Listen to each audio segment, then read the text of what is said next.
شکایت کا سبب کوئی انسان نہیں، اس کے اسباب خود قانون فطرت کے اندر ہیں۔ جب بھی کچھ لوگ مل کر رہیں یا مل کر کوئی کام کرے تو لازماً ایک دوسرے سے ناخوشگوار تجربات ہوتے ہیں، یہی تجربات شکایتیں پیدا کرتے ہیں۔ اب جو آدمی شکایات کو فطرت کے نظام کا ایک تقاضا سمجھے تو وہ اس کو نظر انداز کر دے گا، اور جو آدمی شکایت کو ایک شخص کا فعل سمجھ لے تو وہ کیا کرے گا؟ اس کے خلاف شکایت میں مبتلا ہو جائے گا۔ تو کوئی بھی بڑا کام کرنے کے لیے ہمیشہ اکٹھا ہو کر کوشش کرنے کی ضرورت ہے، متحدہ کوشش کی ضرورت ہے۔ مگر مسئلہ یہاں بنتا ہے کہ جب بھی کچھ لوگ اکٹھے ہو کر کوئی کام کریں گے تو لازماً ایک دوسرے سے شکایت پیدا ہوگی۔ کوئی بھی بڑا کام اکیلے اکیلے نہیں ہو سکتا، اجتماعی کوششیں ہوتی ہیں۔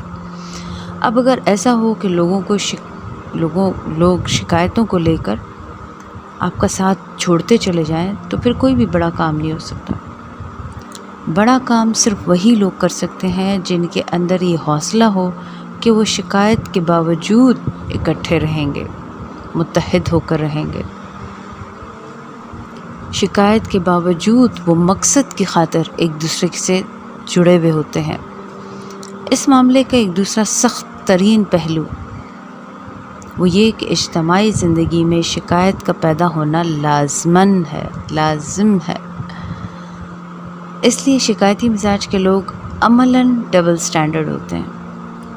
وہ ایسا کرتے ہیں کہ جہاں ان کا گہرا انٹرسٹ ہوتا ہے وہاں تو وہ شکایت کو نظر انداز کرتے ہیں، جڑے رہتے ہیں، اور جہاں گہرا انٹرسٹ نہ ہو، یہ معاملہ نہ ہو، فوراً شکایتیں لے کے کھڑے ہو جاتے ہیں۔ ہم نے ادھر ادھر نہیں دیکھنا، ہم نے اپنے اندر جھانکنا ہے۔ ہماری سب سے فرسٹ پریورٹی ہمارا گھر ہے۔ اپنے گھر کو متحد ہو کر، جو نئی بچیاں ہیں انہوں نے اپنے ہسبینڈز کے ساتھ، اپنے سسرال کے ساتھ اکٹھے ہو کر رہنا ہے۔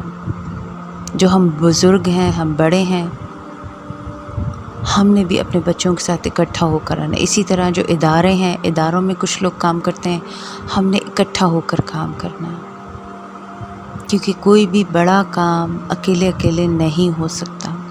اور خاص طور پر جو دین کے نام پہ اکٹھے ہوئے ہیں تو انہوں نے بہت سی قربانیوں کے ساتھ یہ کام کرنا ہے۔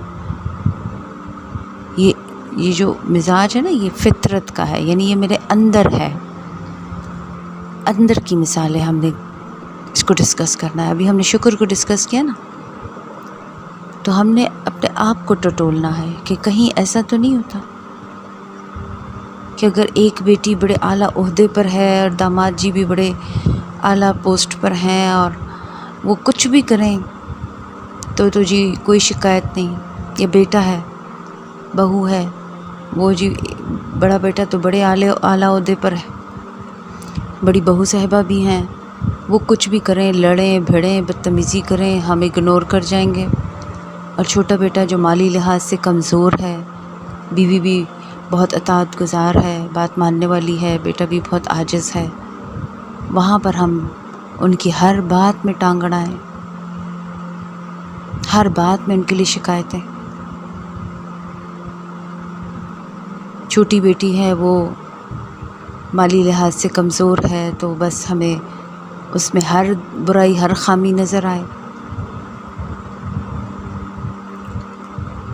ہم نے اپنی زندگیوں میں سوچنا ہے۔ شکایتی مزاج جو ہے نا، یہ ایک نفسیاتی کمزوری ہے۔ اس نفسیاتی کمزوری کے ساتھ آدمی کبھی بھی کوئی بڑا کام نہیں کر سکتا، حتیٰ کہ یہ نیکی بھی اس کے لیے مقدر نہیں کہ کوئی شخص ایک بڑا کام کر رہا ہو تو وہ اس کا اعتراف ہی کرے، کیونکہ اپنے مزاج کی وجہ سے اس کو کوئی نہ کوئی ایسی شکایتی بات مل جائے گی جس کا حوالہ دے کر وہ اس کو رد کر دے گا۔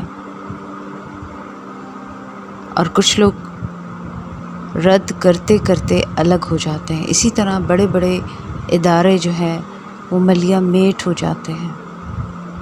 خاص طور سے میں بار بار کہوں گی کہ ہم دین کے نام پہ اکٹھے ہونے والے، بہت سی قربانیاں ہم سے لازم ہیں، ہم کریں گے، اس کے بغیر یہ دین کا کام آگے نہیں بڑھنا. جو ہمارے بزرگوں نے کیا، بڑے اساتذہ نے کیا، وہ قربانیوں کی بنا پہ کیا.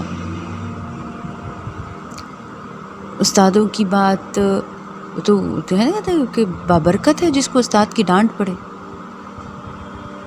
خوش نصیب ہے وہ جسے استاد کی ڈانٹ پڑے. پھر کولیگز ہیں، ساتھی ہیں. ہم میں سے کیا پتہ مجھ سے کتنی کمیاں کمزوریاں ہوئی ہوں گی، کتنی کوتاہیاں ہوئی ہوں گی. میرے ساتھیوں نے مجھے کبھی نہیں کہا تو میں دیکھ کے بھی اگنور کر دوں. کہاں کہ میں صرف سن کے اور شروع ہو جاؤں کہ مجھے فلاں نے کہا آپ نے ایسا کیا اور ایسا کیا. تاریخ ساز کام کرنے ہیں، خود ساز کام نہیں کرنے. کچھ لوگ خود ساز کام کرتے ہیں، ان کے لیے اپنی ذات بہت امپورٹنٹ ہوتی ہے، لیکن کچھ لوگوں نے تاریخ ساز کام کرنے ہیں. اپنی ذات میری کوئی معنی نہیں رکھتی، میرا مقصد معنی رکھتا ہے. ہم جس کام کے لیے اکٹھے ہوئے ہیں وہ کام معنی رکھتا ہے، اللہ کا پیغام معنی رکھتا ہے. کیونکہ زندگی کا کوئی بھروسہ نہیں. ہمیں نہیں پتہ میری زندگی کتنی، آپ کی زندگی کتنی ہے. تو اللہ کا ہم شکر ادا کریں کہ اللہ نے ہمیں اپنے دین سے جوڑ رکھا ہے. اللہ نے ہمیں اپنی کتاب سے لا ملایا، اس کا فہم عطا کیا، اس کے ساتھ قربت عطا کی، اس کے ساتھ وقت گزارنے کی توفیق عطا کی. تو ہم نے اپنے اندر سے اس یعنی شکایت جو ہے نا وہ ایک نفسیاتی کمزوری ہے، اس چیز کی بھی اصلاح کرنی ہے. فمن تاب و اصلح، کہ جس نے توبہ کر لی اور اپنی اصلاح کر لی. بے شک اللہ غفور الرحیم.